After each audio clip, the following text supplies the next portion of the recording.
What's up, guys? My name is Devin Jackson with Blue Chip Scouting. I am joined today by Phil Perry. He writes for NBCS Boston, covering the New England Patriots, Red Sox, Boston Bruins, and Boston Celtics.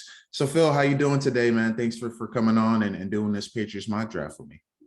I'm doing well, Devin. Thanks for having me. It's a great time of year. It's my favorite time of year. Been covering the team for just about a decade, believe it or not. Makes me feel old saying that, but the Patriots always make draft season interesting for us because even though it's been run by the same guy for 20 plus years, you're never totally confident in what they're going to do. Yeah, they've made some recent moves. Obviously, they traded for Devontae Parker as a recent. I saw you with an article about that. Also, they let J.C. Jackson go as well. So with those couple of moves, we can dive right into kind of what the needs are for the Patriots this year. So, Phil, what do you see as a need for the Patriots among the offensive or defensive side of the ball, and who do you think they may target in the first couple of rounds? Yeah, it's really interesting what they've done the last few weeks. I think they've actually done a pretty good job, Devin, of doing what they like to do going into the draft, which is to say to themselves, if we had to play a game tomorrow, could we? Meaning, are we freed up? Do we have the liberty to go after whoever it is that we think is the best player or the best value? Because we don't have a need that is so glaring that we need to reach and we need to overextend to make sure we get that position filled early in the draft. And I think they've done a pretty good job of that. Trading for Devontae Parker gives them that big physical presence on the outside that their receiver room really needed. There's a big if with Devontae Parker. It's if he's healthy, he would give them that kind of presence. You mentioned corner, but I know they feel pretty confident in what they have in Malcolm Butler. And if they get the same player that Malcolm Butler was back in 2020, obviously he had a year off from football. So remains to be seen if he is that guy that we saw in Tennessee. But if he is, he's a legitimate starting caliber NFL corner. And you pair him with Jalen Mills, who wasn't brought to New England to be a starting corner, but gave them starting cornerback play last year. So you mentioned those two positions. I think they have just reduced the urgency to address those really early in the draft. Doesn't mean that they won't. And my understanding is the Patriots will. We should expect them to draft a receiver. It's just at what point do they decide to do that? So I would still have receiver on the list of needs. I would still have corner on the list of needs.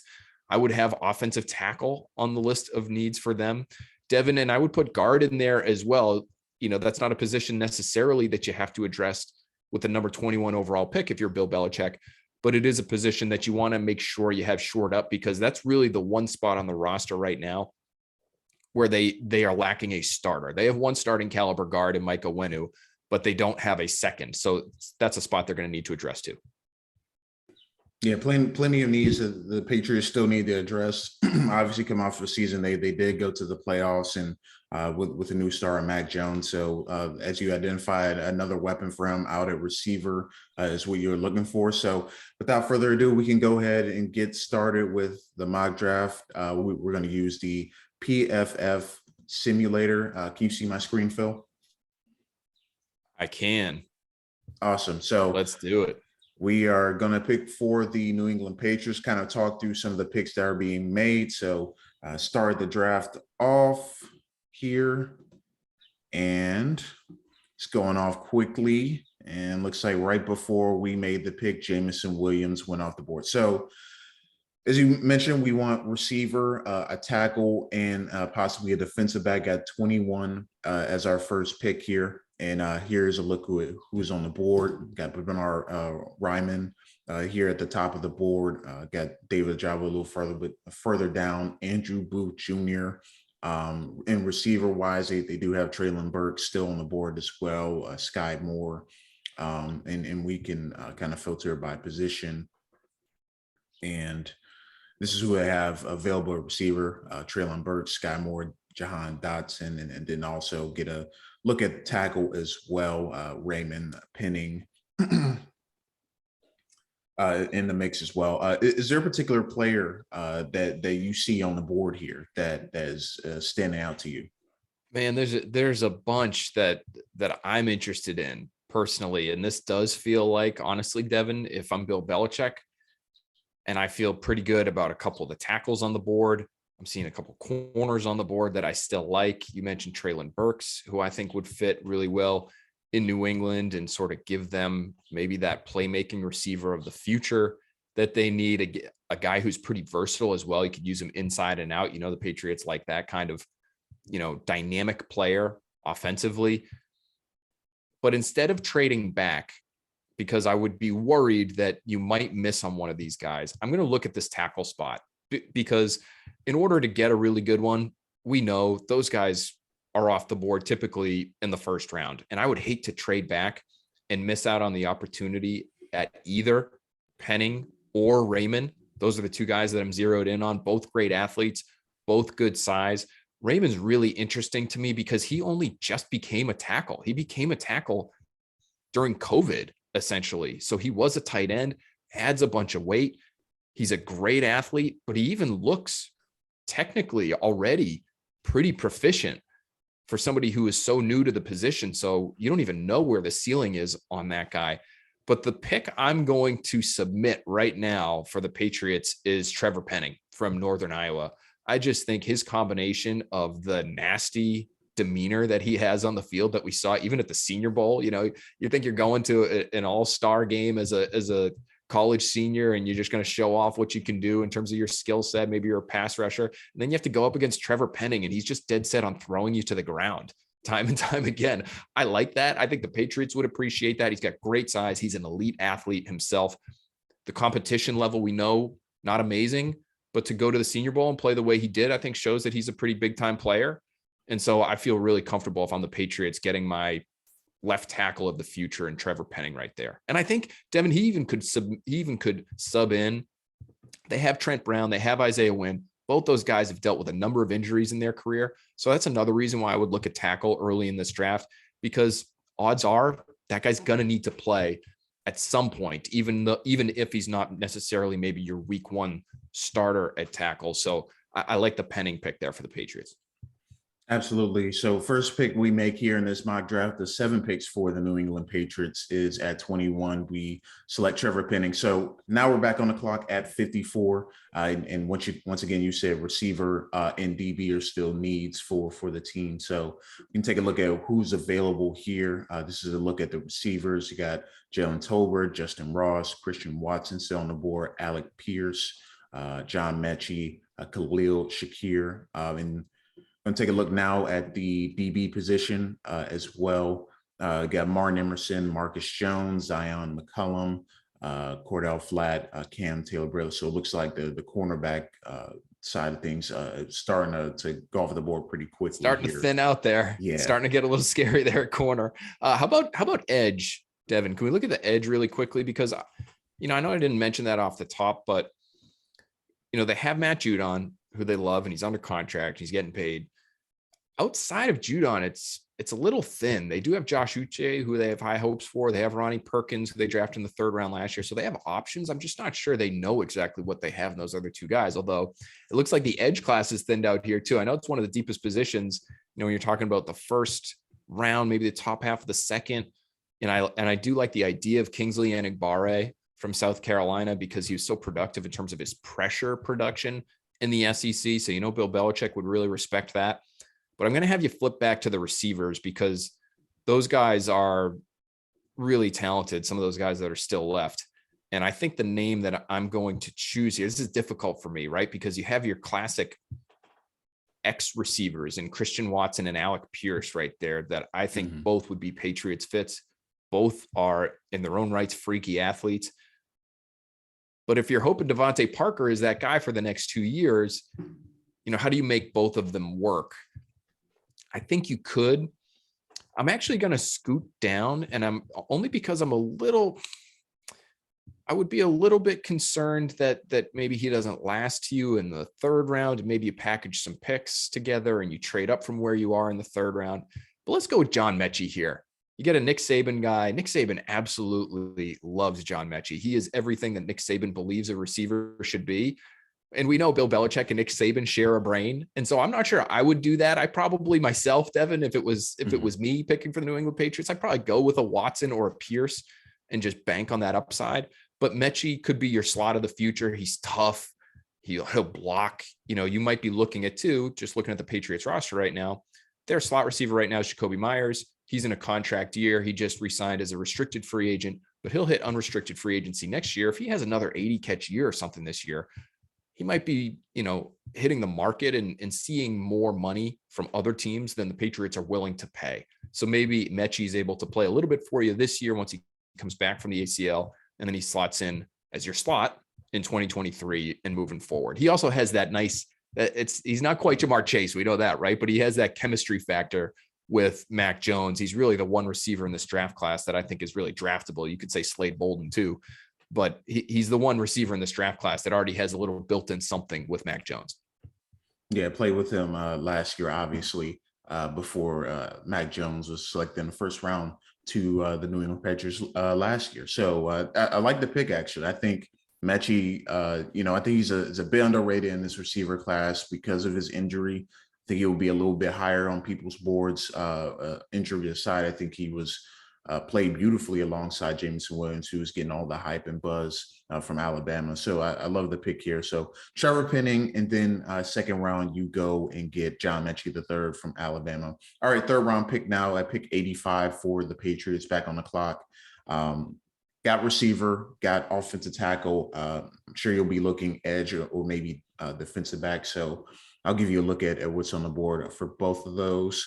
Got D'Angelo Malone, Myjai Sanders, Sam Williams at the top of the edge class. And then a look at the DB class, Marcus Jones, Ian McCullum, Cordell Flack, Cam Taylor-Britt, all still on the board here. Josh Jobe as well. Any of those names stand out, or any other positions you want to take a look at real quick? Boy, there's a name right at the top of that corner list that I really like for the Patriots. Again, because I think the Patriots would really like him.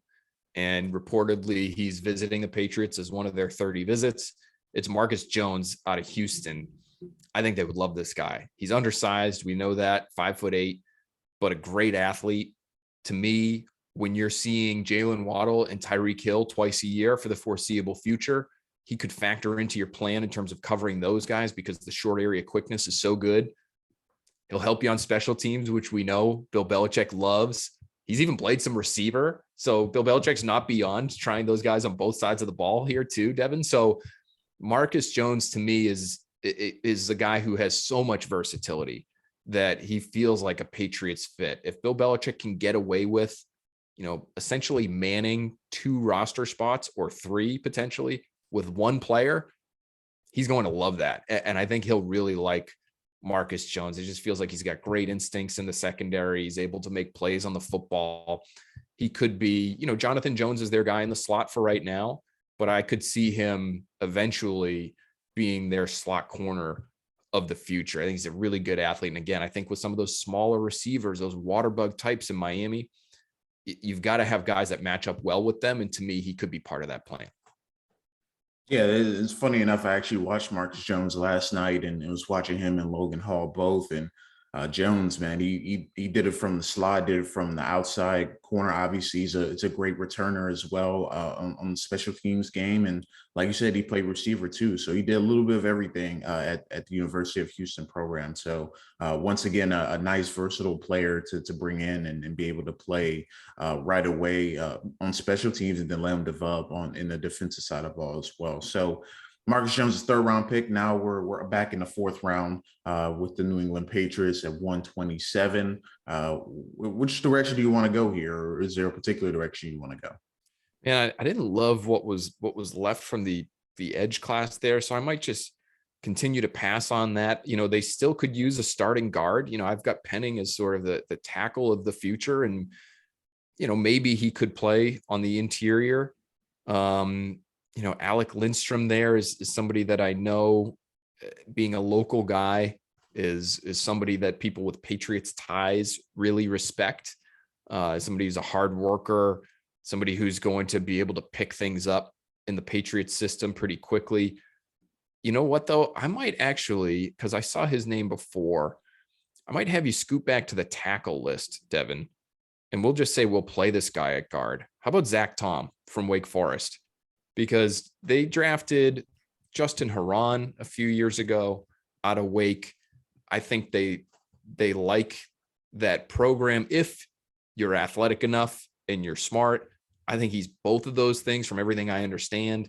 He was one of the best testers along the offensive line in this year's draft class, really smooth mover. And after losing Shaq Mason, you do have Mike Owenu, and we'll see if he ends up playing on the left side or the right at guard this coming year. But I think you need kind of opposite that big power player, which Owenu is at 350 pounds. I think you need that athlete. I think they're missing that athleticism on the interior that, Mason was exceptional in that regard. I'm not sure Zach Tom will be able to bring you exactly the same thing, but I think he has the potential to pretty quickly slide in and be a starting caliber NFL athlete. Again, you always have to wait and see how guys pick up the system. But that to me would make me feel better about the interior of my offensive line moving forward if I'm Bill Belichick. Yeah, Zach Tom, a player I watched last week, very tremendous. Played really, really well against Jermaine Johnson, who was considered a first-round pick, in this year's draft, and has that rear tackle and center versatility. You don't usually see guys be able to play both of those positions because they're the two extremes. You have center and we know the thresholds and guys that usually play center often play guard, but not tackle as well. So very intriguing pick there in the fourth round for New England Patriots. Round bunch 5 of versatile now. guys.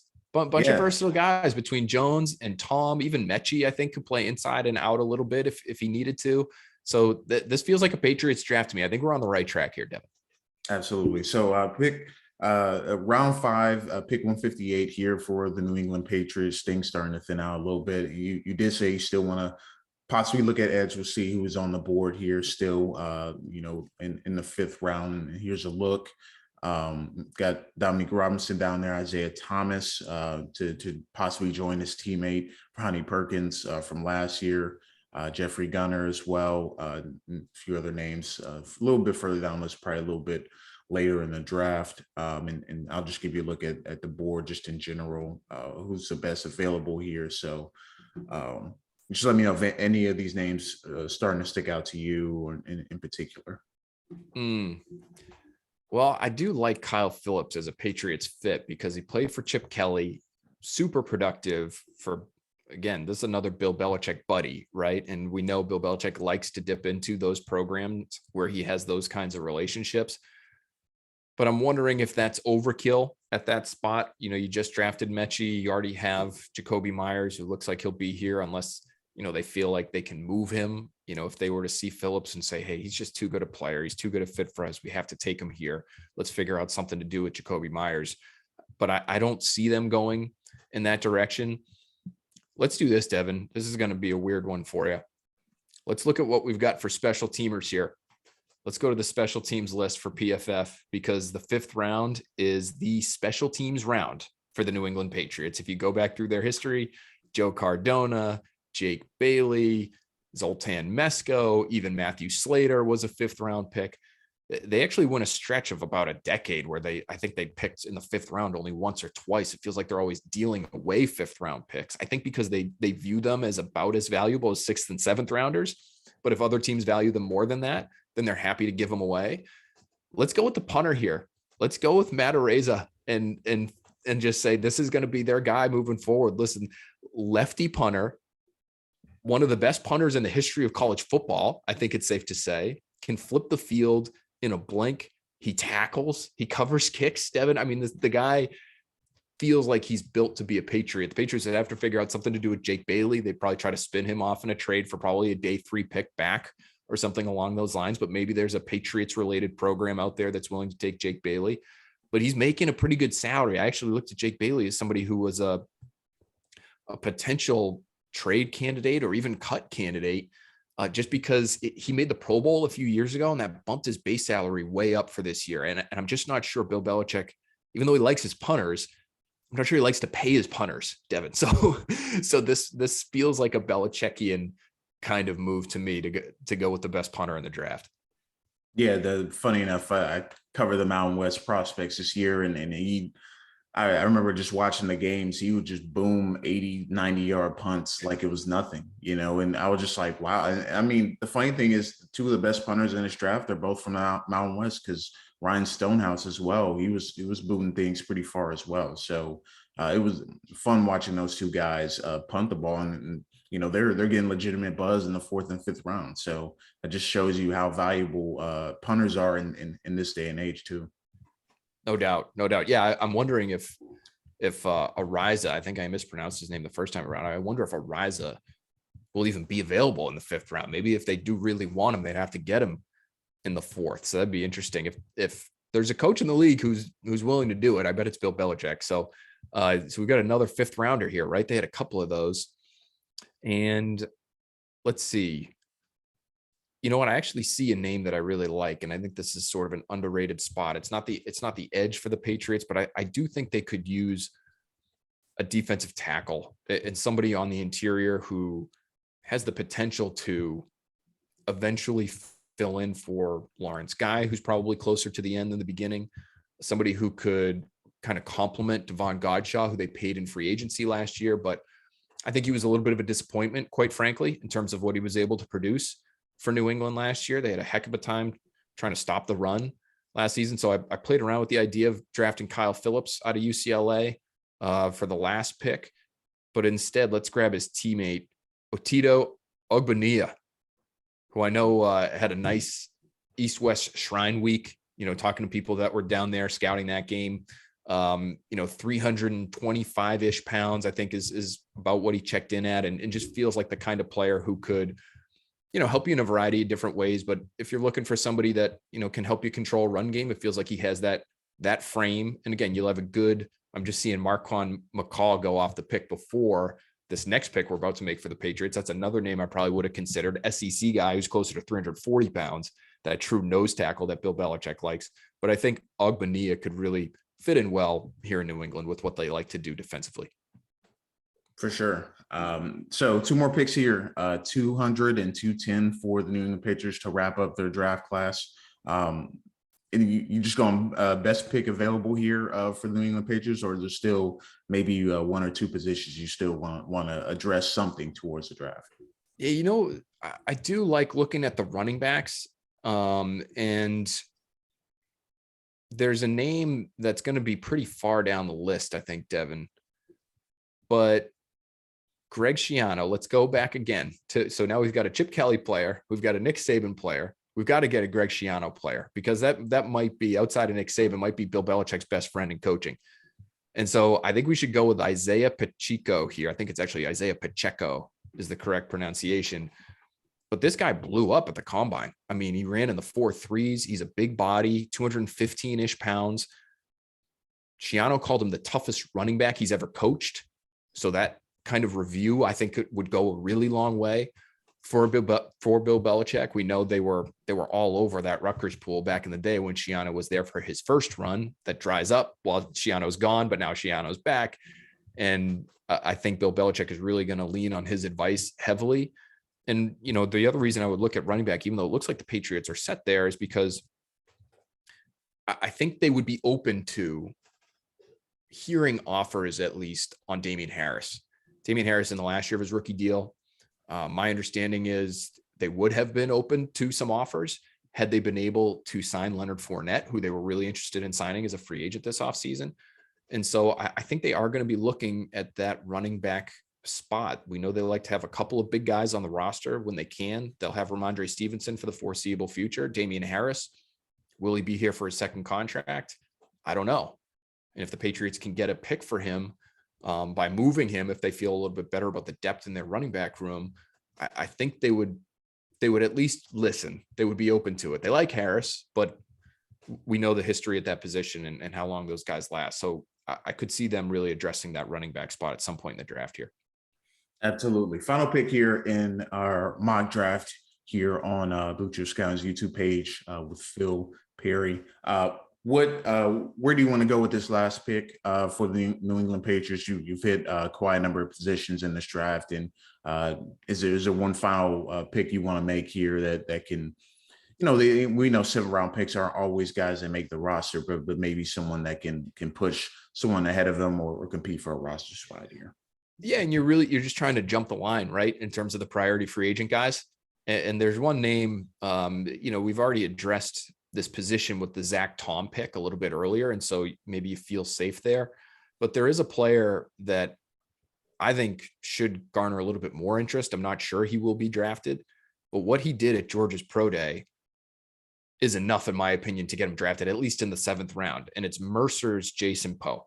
And I don't know if he's on the board here still. I hope he is. There he is. There's our guy, Jason Poe, who is, undersized in terms of his frame, but an elite athlete. I mean, you stack up his numbers with Shaq Mason, who we mentioned earlier, very, very similar across the board. And I know the level of competition is what it is. He did not have an opportunity to go to the Senior Bowl or even the Shrine Game. And so I think that tells you how the league maybe feels about him.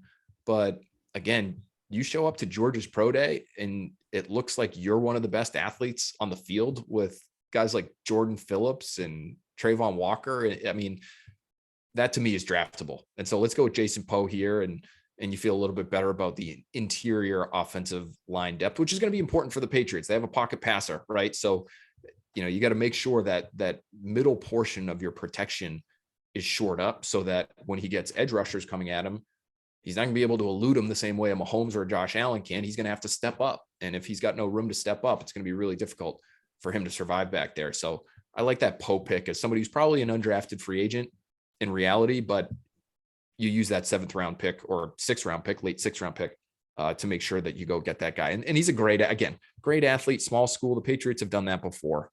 I think about guys like Keon Crossan at corner. They've had a handful over the last few years that they don't care. They don't get, you can just show up at your pro day. If you blow that thing up, that they're willing to use a day 3 pick on you. Absolutely. So looking back here at the draft, we got the final results in here. So 1st round pick, Trevor Penning out of Northern Iowa. 2nd round pick, John Mechie III out of Alabama. 3rd round pick, Marcus Jones out of Houston. 4th round pick, Zach Tom out of Wake Forest. 5th round pick, Matt Araiza out of San Diego State. The 2nd 5th round pick, Atito Obanina. And then the 2 6th round picks at 200 and 210 got Isaiah Pacheco and Jason Poe out of Mercer. So looking at the obviously PFF gave us a C+ for this grade, but as you look at for the needs that you were able to address for the Patriots, what do you give this draft a grade of, and how pleased would you be to get away to get some of these picks here for the Patriots if they were able to do that this time in a couple of weeks when the draft is going on? Devin, this is clearly an A+ draft. I mean, I don't know what Pro Football Focus is talking about, quite frankly, with C+. I mean, get out of my face with that. You give me an F for the 5th round pick for Matt Araiza. I mean, that Matt Araiza, he could end up being the longest tenured pro in this entire draft class, Pro Football Focus. So no, listen, I get it. And if a lot of teams ended up taking a punter in the 5th round, I'm sure fan bases would be up in arms, and we could argue about the value of actually going ahead and doing that. But I tried to attack this the way that the Patriots would. That's sort of what we're busy doing at NBC Sports Boston right now, is trying to put ourselves in Bill Belichick's shoes, try to throw the hoodie on ourselves and figure out what he might try to do. And this does feel like a Patriots draft. I think when you've covered yourselves in terms of some really premium positions offensively, just to try to make sure that your young quarterback is being brought along as quickly as possible and reaching his ceiling as quickly as possible, that I really think, Devin, should be their priority right now. So to give him some protection with Penning, to give him a receiver that we know he likes in John Mechie and already has some chemistry with, now he joins a deeper receiver group now that they've added Devontae Parker. I think you're putting Jones in a position to succeed. You've added some interior offensive line help here as well, and you've gotten a little bit faster defensively and maybe helped yourselves match up a little bit better with those guys down in Miami. So I think they've addressed a lot of different concerns that they'll head into draft weekend with this year. Awesome here. So thanks again for joining me, Phil Perry from NBC Sports Boston. Where can people find your work and where can they find your Twitter handle? Yeah, all of our work will be on my Twitter page at Phil A. Perry. So you'll see a lot of our mock drafts. You will see our Next Pats podcast, where we actually had a chance this week to talk to Nakobe Dean, which was great. The Patriots look like they've long loved these massive linebackers at the second level. Looks like they're moving away from that maybe a little bit. And so Nakobe Dean could be on their radar. I know he met with Bill Belichick and Matt Patricia. So great conversation there. We'll have podcasts, mock drafts, clips from our TV shows as well. We'll all be there at Phil A. Perry. And if you're looking for even more, you head over to NBCSportsBoston.com. Awesome. You follow me on Twitter, real_D_Jackson. You can follow Blue Chip Scouting at Blue Chip Scout. Subscribe to the YouTube channel for more mock draft breakdowns of all 32 teams. And we'll see you guys next time.